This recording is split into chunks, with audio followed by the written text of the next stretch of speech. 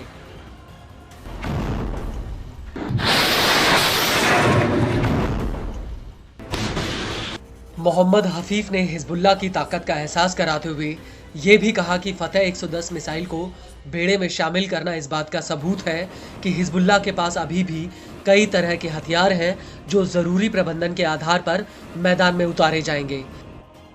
हफीफ ने आगे ये भी कहा कि 45 दिनों की खूनी लड़ाई में 5 सैन्य यूनिटें, 2 ब्रिगेड्स और 45,000 सैनिक लेबनान के गांव पर कब्जा करने में असफल रहे हैं।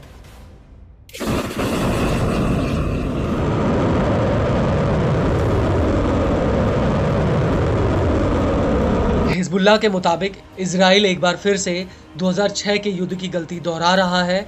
मौजूदा युद्ध में आईडीएफ ने हिजबुल्लाह की ताकत और चुनौती की वजह से कोई लक्ष्य नहीं रखा और वो बिना किसी लक्ष्य के युद्ध में आगे बढ़ा जा रहा है और इसी वजह से हम इजराइल के साथ हर स्तर पर लंबे युद्ध के लिए तैयार हैं, चाहे वो दक्षिणी फ्रंट हो या फिर आंतरिक फ्रंट।